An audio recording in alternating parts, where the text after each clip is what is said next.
Hello, everybody, and welcome back to Brewing with Jim. And from me, too. I'm Jim. Welcome. Jim, welcome to the studio. And welcome to you, Joseph. Thank you, yeah. Okay. This is Jim Brewington. He is the namesake of the show to his to his chagrin. But my name is Joseph Jasper. I'm the co-host, and I ask the questions. On this show, we get audience questions, and Jim, you and I try to provide feedback or answers or wisdom into those questions. Well, we do provide some. We Quality may go up and down. We certainly try. We do. Yeah. So, for example, audience, we have a question this week from an audience member, and we're gonna dive in here. So the question is this, Jim: is it fair to pray for other people to change instead of me? And this is instead of my changing, you mean? Yeah. Okay. Instead of I'm imagining like a situation. If I could try to find or discover the spirit of this question. Okay. If there are maybe two friends, two family members, whatever, that in which there is a misalignment, there is a disagreement of some kind. It's probably based on the question, not like severe. Maybe not, but the idea would be, okay, like something needs to change here. One of us needs to, do something about this.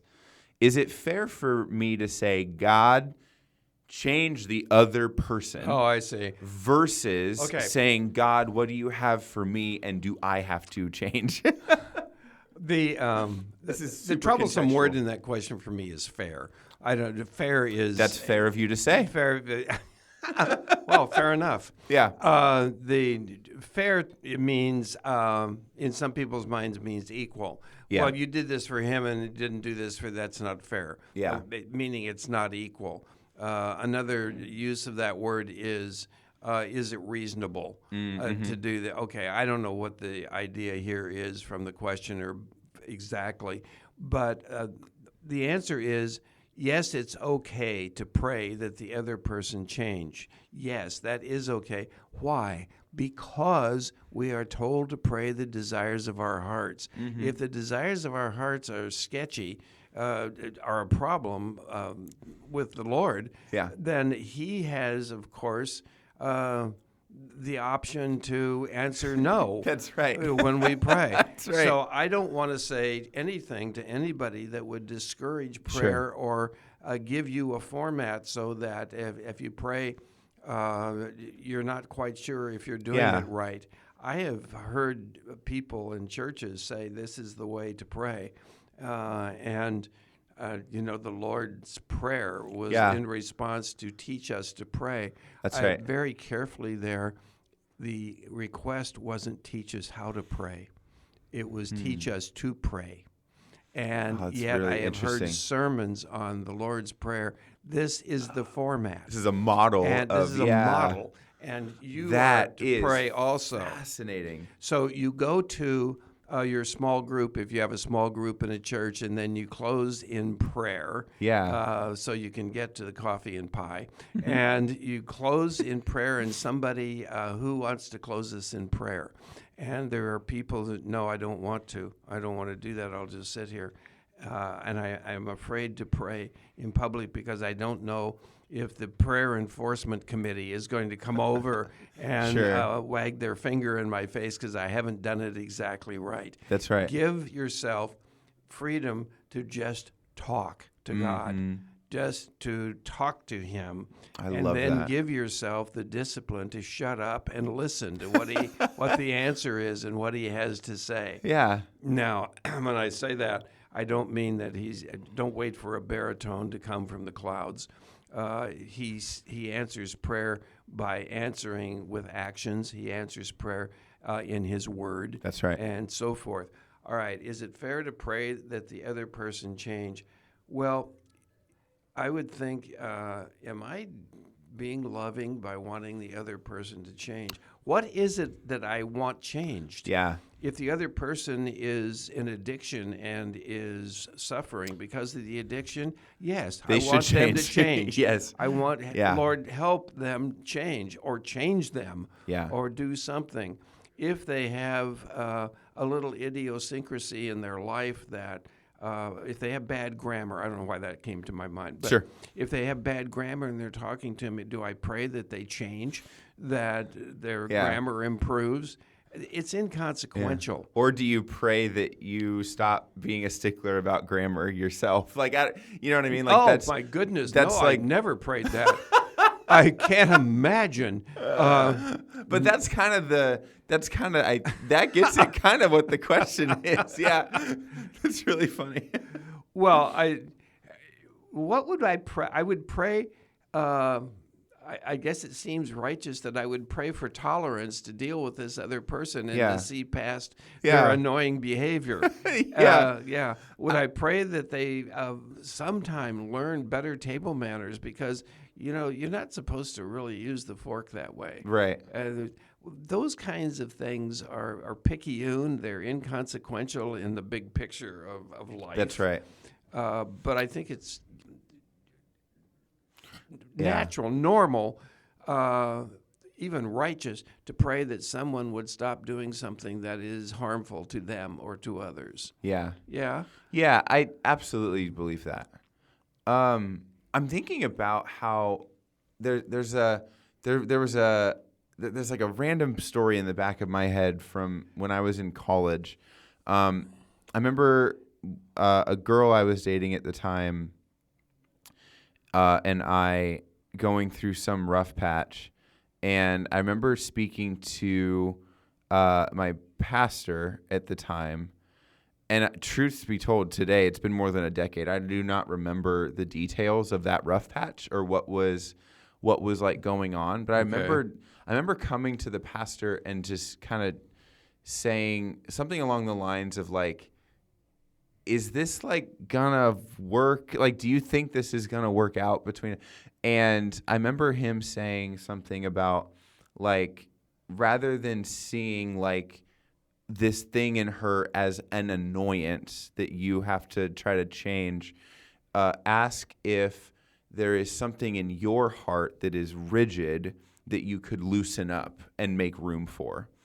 And that's good. That's good. And that's like good relationship advice. Again, I don't remember the details even. It is good relationship advice. And that feels like advice. An answer. Yeah. That feels like an answer adjacent somewhat to what this question is asking. And it depends certainly a lot on the situation. But I think that would be my leading posture, is to say, whatever the thing is that you're praying for the other person to change, maybe it's fair to pray for that thing to change, but also be introspective about, is there a rigidity in your own heart that could use some loosening up? Or is that annoying behavior more important to me than the other person? And in the relationship itself. Relationship itself. Absolutely. Yeah, in every relationship there are three entities. There's the one person, the other person, and the relationship itself. Yeah, there's the and pair. So there is that annoyance. For you and for anyone all the people who are listening, have you ever been in a loving relationship with someone who did not have some annoying behaviors? And the answer is no. No. The answer, I mean, I don't need a show of hands here. I Sure, can tell you sure. right now that everybody has something that is annoying. I have behaviors that annoy me. Yeah. And, can I change? You also have behaviors that annoy me. Well, so. absolutely. I hear that every day from people. No.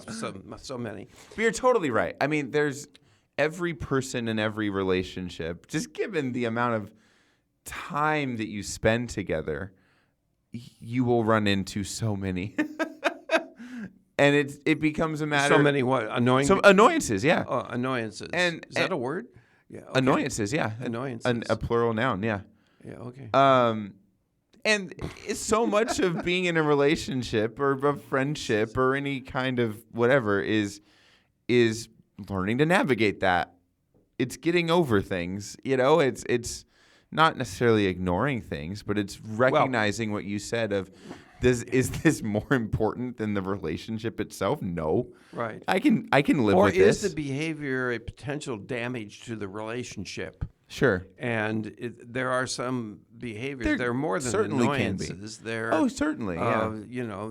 This person hits other people. If they're a serial liar, if there are so many red flags that can exist that are legitimate red flags in a relationship, but there's also such a thing as yellow flags, and it's exactly. You kind of go, okay, we'll figure this out. But there is no checkered flag because you don't win the race. Right. That's right. The race is never over in a relationship. Yes, that's absolutely right. Okay, yeah. well, is it fair to pray that the other person change? Yes and no. It depends on what it is. But I think the most important thing that's been said, and it was said by you, is how do I open up my life and view the relationship as more important than the annoyance, and how do I learn to tolerate it?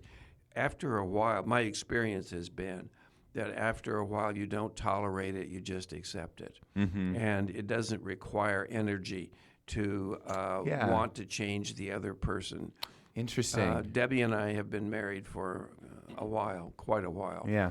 And there are behaviors that I have behaviors that annoy her. I know it because she's told me.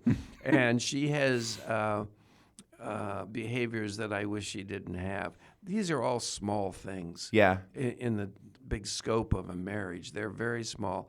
Now we don't even mention those things. We just know this is what the other person does and allow it to happen. Yeah. Yeah. That's a really valuable perspective, and I'm sure there are marriages that for very silly reasons fall apart. My mother-in-law told me about a marriage she knew that was 50 years, 52 years. Yeah. And they got a divorce.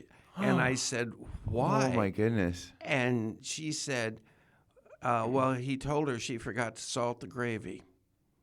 50 years, and that sounded like I don't believe that. I'm not sure that can't be what the reason was. Is that like a straw that broke the camel's back moment? That's going to be what that is because there was a lot of hay on the camel's back. Yeah, but wow, 50. I've had it with you. I'm fed up. I have tolerated this long enough. I don't want to tolerate it anymore. And the perspective there is it.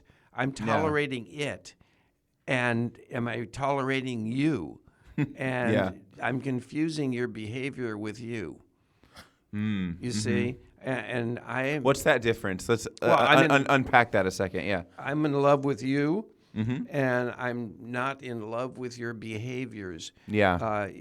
Your behavior can be attractive to me if we like to do the same things. Yeah. If you flatter me enough, if you serve me enough, it can be an attractive thing to me, but it's nothing to base love on. Love is not based on attraction. Attraction comes and goes. Yeah. I can tell you that the person you're standing at the altar with during the wedding is not the person you're going to be with in 40 years. That's right. It'll be different. Yeah. And the attraction, the physical attraction, will change. I'm not saying it's less, but it will change. The behavior attraction, the charm, and the personality, there are changes that happen. Yeah. Well, you learn to tolerate, I guess, or you learn to accept. I like accept much better. Yeah. Tolerate means clench my jaw together and just put up with. That's right. But to learn to accept is to learn to accept the behavior because accepting the person is more important. Yes. And the acceptance of the person is not to be based upon approval of the person. We've said this before. Yeah. I've said this before, but if I had to approve of every person in my life, I wouldn't have anybody in my life. That's right. That's so well put. You mentioned something a minute ago that reminded me of something that Tim Keller once wrote in his book Meaning of Marriage. I don't know if you've read that book or if I have not. But he gives this analogy that between him and his wife Kathy, he said it's this funny thing as you go through life that okay, they met, I don't know, whatever year it was, and he said that they started dating and then eventually got engaged. And he says it's this funny. He says all of life is like this, or all of a relationship is like this, where you get to like a certain milestone, and you can look back at the previous, even just the last milestone, and you kind of have this idea of, I don't even know who that person was. And so he goes through this lineup of events in their life together. And he basically says, like, of course, like, okay, so we met each other. And then he said, by the time we had been dating for 6 months, I couldn't recognize the woman that I had met 6 months ago. Mm-hmm. If that woman walked in, I wouldn't, it'd be a different person. And then he goes, and then we had been dating for a year, and the woman at 6 months, I would not recognize, and well, that's because of change, right? Exactly. And you can call it growth. Yeah. But not all progress is productive. But well, you sure. can call it growth. Yeah. He goes through, like, when he's engaged, he feels like it's a different person than whom he had been dating for a year. When they got married, she was a different person than who he got engaged to. True. And just on and on and on throughout life. And there's this, anyway, you spoke to that. If somebody is, let's talk about marriage for just a moment. If your wife knows a behavior that you have that's annoying, would you want her to tell you? Would you? And I know. And if she told you, she would probably be telling you, hoping you would change. Yeah. Uh-huh. I have to be careful answering this question because Emily actually listens to Brewing with Jim. Oh, does she? Okay. Well, hey, babe. Then some hypothetical couple. But yeah. When I don't know the answer to that question myself, although Debbie has been. I started to say prolific. She will, in telling me what annoys her. Now, here's the thing, Jim. This is a good moment of reflection. Is Debbie getting more prolific in telling you what's annoying? Less. Or are you getting more annoying? No. I've changed to become perfect. Oh, okay. Yes, there's no more annoying behavior. Debbie will be delighted to hear that. Well, she knows it already. No, of course that's false. No, we do not. Yeah. Talk to each other about annoying behaviors at the same frequency that we did when we were younger. Yeah. I wish you wouldn't do this. I wish you wouldn't. You're not wearing that, are you? That kind of back and forth. Although she will say, your T-shirt's on backwards. Yeah. Or she will say that doesn't go together. Yeah. She will declare that as a truth. She won't say, "Is that really what you want to wear?" How funny. So we are less informative about the annoyances of the other, but I think the reason is we're less annoyed. Mm-hmm. Because we've accepted this is the behavior of the other person. So you're saying like you grow out of the annoyances. You do, but it's a point, quirk or an idiosyncrasy. Mm-hmm. It's not a life-changing behavior where you come in and threaten me. Of course. And so it's not like that. These are small things, but I think annoyances usually are small things. Yeah. Okay. That's right. Yeah. I'm thinking about your question of like, would I want Emily to tell me? I feel like it depends on like the situation or like the timing. Well, the timing is crucial. Yeah. If I'm already having like a bad day, like no, right? But I think overall I would like to know. I think overall my answer would be yes. But there would be days where it's like, not today, Well, not something now. like that. Yeah. Well, we do have the mandate to speak the truth in love. That is not a license. That to be is very true. Brutally truthful. That is very true. With somebody in love has a lot of timing, phrasing. Yeah, and that is this is tangential to the question. That is my favorite thing about my wife. She speaks so lovingly. I've never met someone that I think handles my my way of having deep conversations quite like her. I feel super comfortable talking to her about things that, like, with every other girl I ever dated, like, things would just kind of go off the rails and I would just feel bad.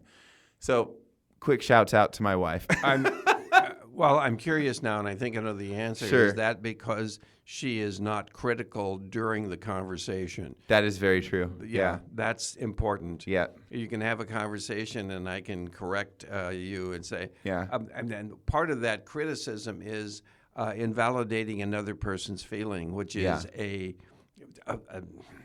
something you should not do ever, I think. That's right, yeah. You shouldn't feel that way. Well, you have no reason to feel that way. Well, I'm sorry you feel that way. A feeling is a feeling. Yeah. And just let it be. There is a reason for it. That's right. There is no feeling without a reason. Mm-hmm.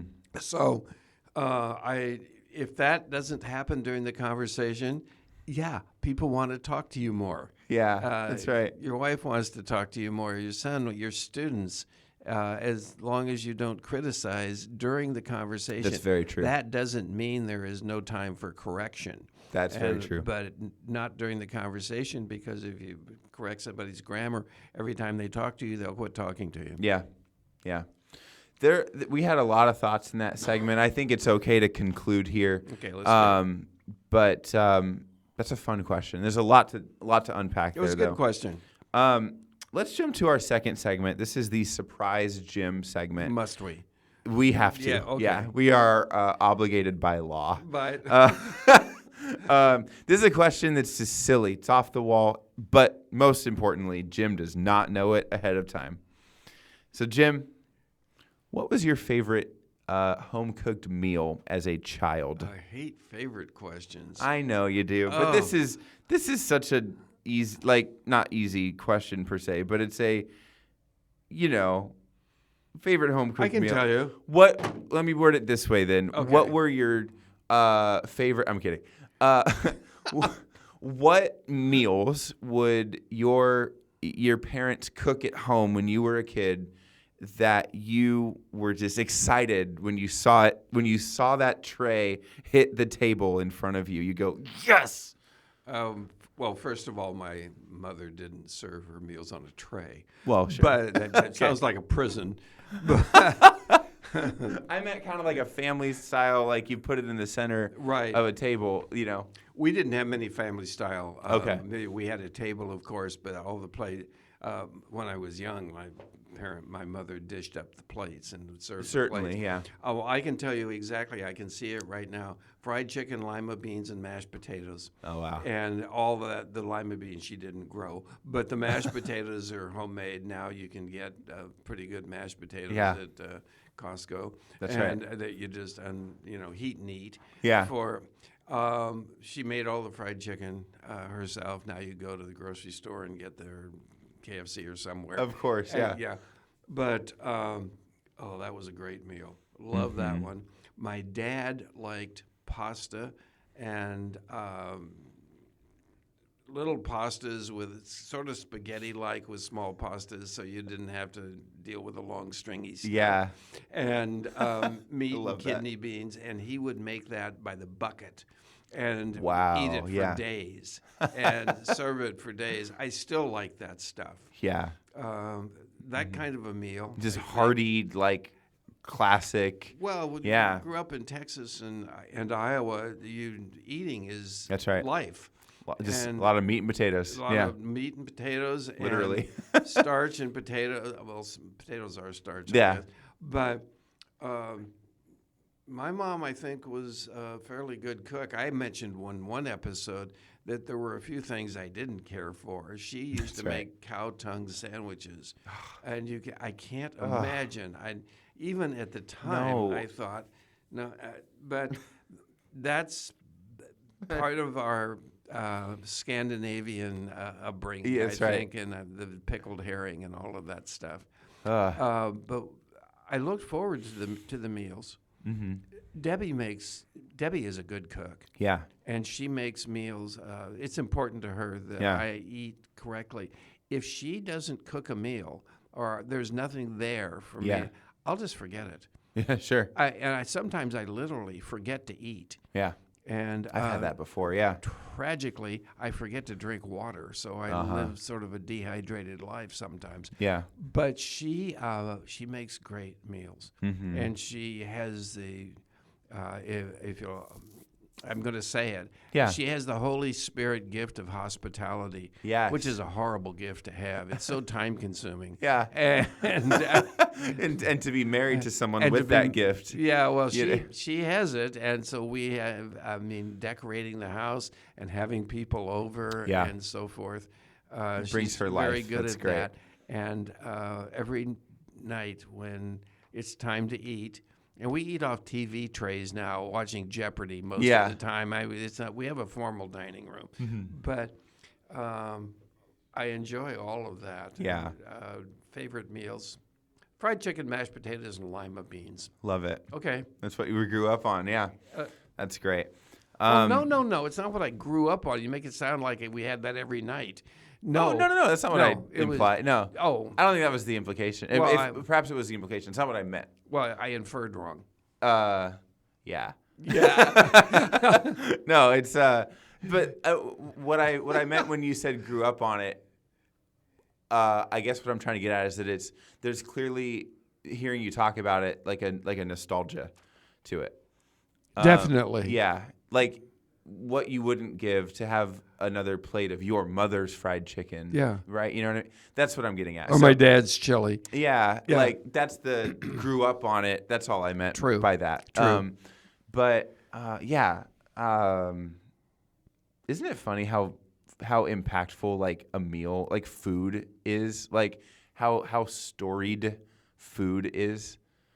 Storied? I don't know what storied means. Storied is like that they come with stories, like that like food or meals or particular things that you've had in your life become stories. Yeah. Anyway, yeah. Well, meals are important. I think Jesus understood that. He had meals, the Last Supper, but that was the last one. I mean, it wasn't all of the suppers. And he had a barbecue on the beach after the resurrection with 500 people. Yeah. That's one of my favorite ways to get to know somebody. Mm-hmm. There are some teachers here at individually. The teacher and he and I don't do this with females, but he and I will go to lunch. Yeah. And on a Saturday maybe, and sit down, and there's no time pressure. That's right. And we just talk. Yeah. And I get to know them better. We also have social functions here among the faculty. Yeah.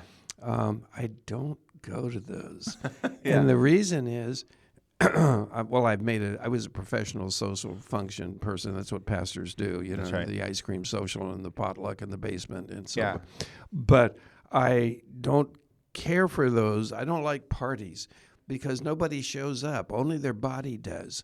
And the minds are not there. It's an evening of weather talk or small talk or, you don't really get to know anybody. Sure. Because everybody's on their social behavior. And that so makes sense, yeah. I like, yes, you're right. Meals mean a lot. You just sit down and have lunch with me. And Yeah, no, absolutely. Okay.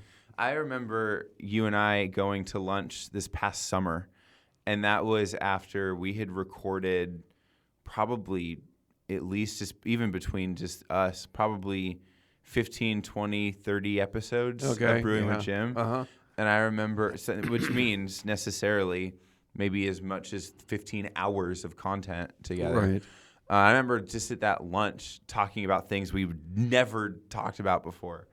Food brings out it brings out a real person, especially in the right context. Yes. I don't want to overstay our welcome with our listeners. Well, let's say goodbye. And I think we can wrap this up effectively.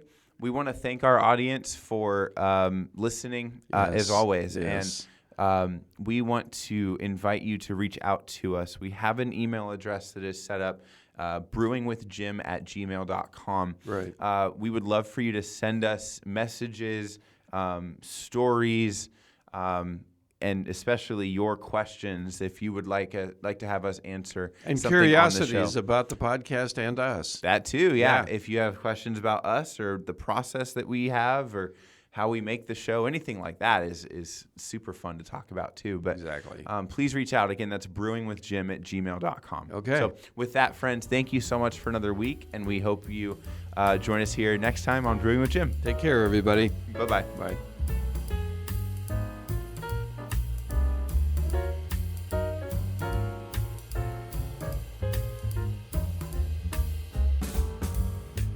The topics that are covered and the answers that are offered during episodes of Brewing with Jim are designed to mine the wisdom attained from a life of pastoral ministry and care. They do not constitute professional or clinical training or expertise in the areas of counseling or mental health. CVCS and its podcast network want to provide a platform for the discipleship of our community. Brewing with Jim is our attempt to foster that environment in a format that is accessible for everyone to participate in. The views, thoughts, and opinions expressed during the show are the speaker's own, and they may or may not represent the views, thoughts, or opinions of Capistrano Valley Christian Schools or its faculty. The material and information presented here is for general information purposes only. This episode has been a production of the Capistrano Valley Christian Schools Podcast Network. Capistrano Valley Christian Schools is a Christian JK through 12 school in San Juan Capistrano, California. Be sure to check out, subscribe to, and leave a review of this show and the other shows on our network on your podcast player of choice. Doing so supports the school community in a multitude of ways. For more information about the CVCS Podcast Network or any of our other shows, check out cvcs.org or email podcasts@cvcs.org. On behalf of the whole network, this is Mr. Jasper saying thank you again for listening and stay tuned for more.